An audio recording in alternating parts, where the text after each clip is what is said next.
Is that your drink? Whose drink is that? Okay, can I have a look at the drink? And cheese and bulk as well. Right, so that's got a colour in it. Colour 110, that's an artificial colour. Food detective and nutrition author Sue Dengate thinks she can find the answer to most kids' problems here, in their lunchboxes. You might need to be a food scientist to decode the information, but these children are walking test tubes. It's really bad. In the past few decades, hundreds of additives have crept into their food. Colours, flavours, preservatives. At least 60 of them cause problems for some kids. But which additives affect which kids? Food companies are leaving parents to find out that for themselves, and the results have been disastrous. The authorities have really dropped the ball when it comes to protecting our children. Over the next 2 weeks, these children from Nana Glen Primary School in New South Wales will be cutting the additives from their food. They have a list of nasties to avoid, and for any 6-year-old, it's quite a mouthful. Sorbates, benzoates, nitrates, glutamates. Sometimes they're words, sometimes numbers. Always in the fine print and hard to find unless you know what to look for. Their parents have been armed with the same information, and the canteen will only serve food with natural ingredients. What food aren't you going to eat now? I can't eat colours, preservatives and flavours. The effects of a food intolerance can be subtle. The child who fidgets, the child who can't concentrate, the child who has no friends. They were pretty good in the classroom, but they really seem to be playing up now. Is it my imagination or are they louder since they've been eating lunch? And this is what you expect. And I think next time we're here, you'll see they're quieter and calmer. It's been 2 weeks since the children of Nana Glen went additive free. We've come back to see if it's actually made any difference at all. Okay, you guys, hurry up. First stop, the principal's office.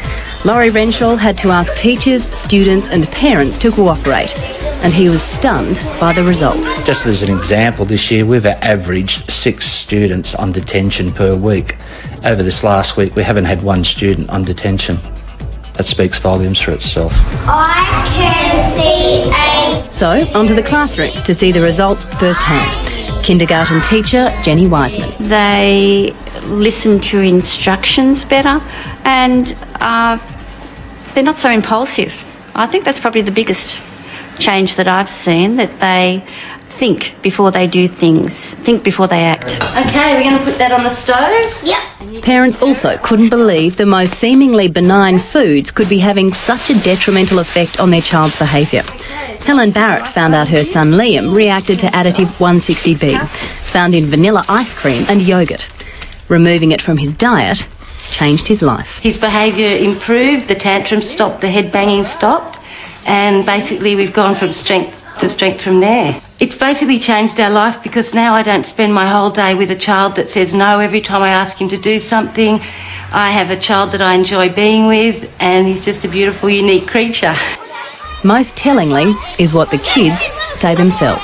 I was getting more friends because I wasn't being so mean as I used to be. I've been sleeping much better, because before I used to, when my mum and dad talked to me, and I'd always take a while to go to sleep. But now when my mum and dad puts me to bed, I go straight to sleep.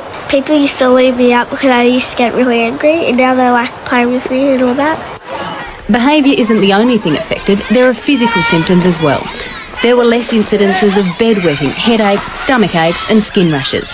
In fact, 60% of children who appeared to have nothing wrong with them are better behaved on an additive-free diet. Nothing but positive feedback. Are you surprised? You might remember, I told you so.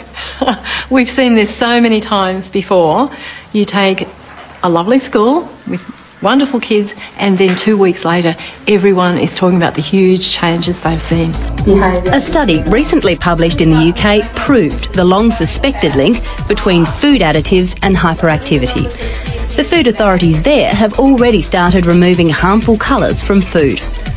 How long will Australians have to wait for similar action to be taken here? I would like to see this program in every school, but more than that, I would like to see these nasty additives taken out of food, because it's too hard for parents at the moment to give their kids food that keeps them healthy and happy and learning well.